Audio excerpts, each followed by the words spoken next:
முத்தழகு சீரியல்ல நாளைக்கு என்ன நடக்க போகுதுன்னு பார்க்கலாம். முத்தழகு தனக்கு பூ முடிச்சு போட்டோ எடுக்கணும்னு சொல்லி பொண்ணு கிட்ட சொல்லிட்டு இருக்கத பூமி கேட்டுடுறாரு. முத்தழகு கிட்ட சொல்லாம உங்களை வெளியில கூட்டிட்டு போனோம் வாங்க அப்படின்னு சொல்லி கூட்டிட்டு போறாங்க. பார்லருக்கு கூட்டிட்டு போய் மேக்கப் எல்லாம் பண்ணி முடிச்சு போட்டோ எடுக்கணும்னு சொல்லி ஸ்டுடியோக்கு கூட்டிட்டு போறாரு. பொன்னி அங்க ஏற்கனவே தயாரா இருக்காங்க. பூமி தன்கிட்ட இருக்க போட்டோலாம் காமிச்சு இது முத்தழகோட அம்மாவோட போட்டோ, இதே மாதிரி பிளாக் அண்ட் ஒயிட்ல எடுத்து கொடுங்க அப்படின்னு சொல்லி சொல்றாங்க. கலர்ல ஒரு போட்டோவும் எடுத்துக்கலாம் அப்படின்னு பொன்னியும் சொல்றாங்க. ரொம்ப சந்தோஷமா போட்டோலாம் எடுத்துட்டு வந்துட்டு பேச்சியம்மா கிட்ட சொல்லிக்கிட்டு இருக்கும்போது பெரிய மாமியார் கேக்குறாங்க, என்கிட்ட சொல்லாம போயிட்டீங்கல்ல, சொல்லியிருந்தா திஷ்டி போட்டு வச்சு அனுப்பியிருப்பனே.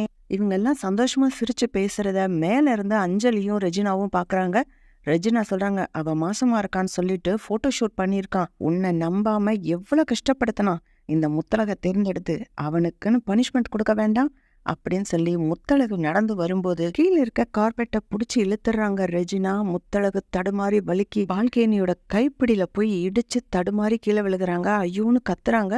பூமி ஓடி வந்து பாக்குறாரு. வலி தாங்க முடியாம முத்தழகு ரொம்ப கத்துறாங்க. ஹாஸ்பிட்டல் கூட்டிட்டு போறாங்க. ஆனா யாரு தள்ளி விட்டதுன்னு தெரியல. ரெஜினாவும் அஞ்சலியும் வேகமா உள்ள போயிடுறாங்க. ஹாஸ்பிட்டலுக்கு போனதை பார்த்துட்டு ரெஜினாவும் அஞ்சலியும் ரொம்ப சந்தோஷப்படுறாங்க. இனிமே அவ்வளவுதான், முத்தழகுக்கெல்லாம் குழந்தையே இருக்காது அப்படின்லாம் பேசிக்கிறாங்க.